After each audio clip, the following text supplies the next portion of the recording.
Okay, just as a little bonus demo here, I just wanted to show you very quickly what the deep research feature on ChatGPT is capable of. And first, obviously, we're going to go ahead and set our model. We're going to use O1 for this. And if you hover over, a little tip, it'll tell you how many of these deep research queries you have remaining until the next refill. And here's what it looks like. So I'm just going to type in a prompt here. And we just had a press briefing on the housing crisis in New Jersey. So in addition to asking it to answer a question, I'm going to also include the context here. So I've got the transcript from this press briefing that we had the other day, and I'm going to ask alongside with this, I'm going to say, I need to learn everything there is to know about the housing crisis in New Jersey over between 2020, or let's say 2010 to 2025. Use the attached transcript to focus your search efforts and return information primarily about the topics mentioned by the speakers in the transcript. And then I'm going to take this and I'm going to upload it as an attachment here, a VTT. And that's it. It's going to come back and it's going to ask me one more round of questions to clarify any specifics about my search, and then it's going to do its own thing for a while. And there it is. Can you please share a quick summary or list of the main themes, issues? Okay, well, you know what? Let's do this then. Since we have this right here, let's go ahead and open up Claude or another ChatGPT window and say, please share a quick summary or list of the main mentioned in this transcript. And then I'm just going to attach it.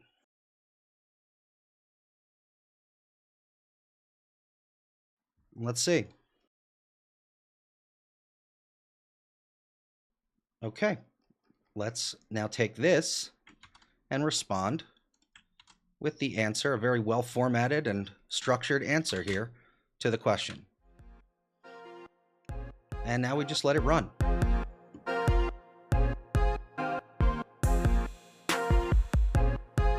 And as you can see, after a few minutes, it's clickable and it pops open a side panel here with two tabs: activity, where it will log its actions that it's taking or the questions that it's encountering.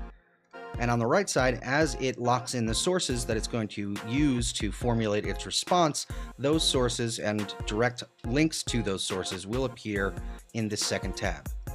So we'll just let it continue. And you can see the progress bar has now updated. And you can leave this. You can go, you can close this window, you can do something else. I don't think it makes a ding or anything when it's done. So eventually you check back and we'll find out when it's done what it came up with in two prompts, one piece of context and some follow-up.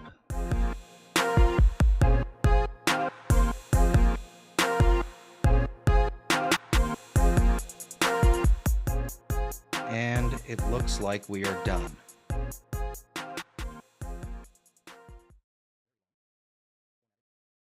Jesus, it's really long.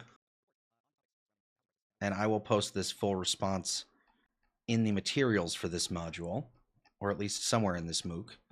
But here we go. Look at this. We've even got, oh my goodness, we've even got an embedded image that if I click on, I guess it just stole an image from Climate Central, from Rutgers, from these two sources, or this maybe same source, one here and one here. So it's pulled, no way, did it actually make this? No, it's got the Climate Central. Wait a minute.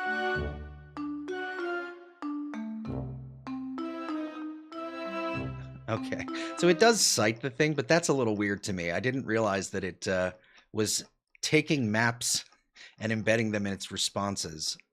Very interesting, but it did cite the sources. We did get a sizable report. Let's see if any of these, oh, this is an actual report. And this is an actual article with a highlighted section linked directly in the hyperlink. Now, again, you trust this as much as you trust anything that just appeared in front of your face. You read it, you check it, especially considering that we just hosted a press briefing. you're familiar with the topics, but now you at very least have an outline of some of the major issues and the sources related to them as they were mentioned in the press briefing transcript.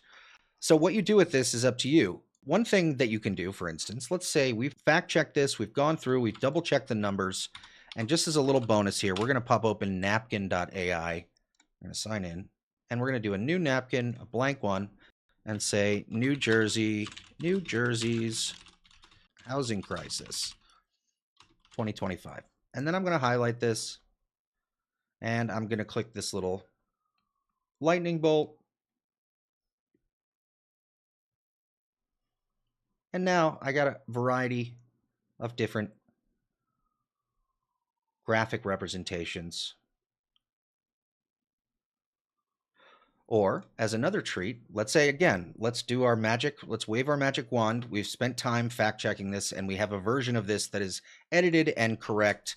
Now we can take this and let's go back to our friend Claude here and let's start a new chat and say, turn this report into an interactive data visualization dashboard with multiple pages, tabs, and a creative visual style.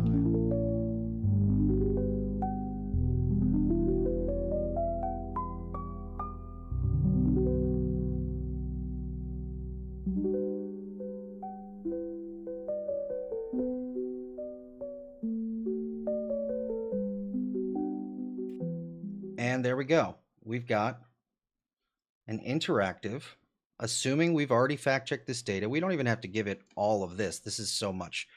We've given it way too much, to be honest. You focus on the parts that you find most interesting. It shows the affordability crisis, housing inequality, and climate vulnerability, and it's created an interactive dashboard that highlights the major key data points in various styles and includes a little bit of an information section at the bottom, as well as sources here. Now you can take this code and you can deploy it in your own way. Here are tabs. Or if you don't know how to take this code and deploy it in your own way, you could simply click the publish button, publish and copy the link. And now if I open an incognito browser and a random person goes to this website, they now can access this dashboard.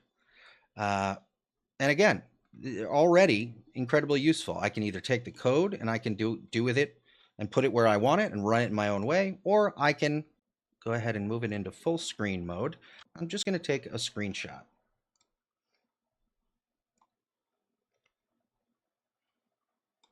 That's good. Let's save it. Let's go ahead and add an image.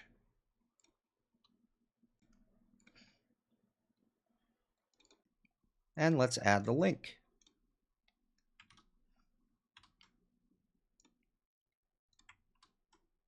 I want it to open in a new tab. Perfect. Let's preview it. And now, if my article copy appeared on either side, I would probably include a caption, maybe a button, view the dashboard, and when someone clicks it, boom, they're taken to an interactive dashboard with multiple pages, varying styles of data visualizations and graphics based on data that you have verified and information that you have properly sourced and collected. Now, this immediately adds an interactive component, obviously, to your story, but not just interactive, but visual. And you can section off or screenshot any one of these and put them on your site. So that's our little bonus episode here. I appreciate you all, and I will see you in the next one.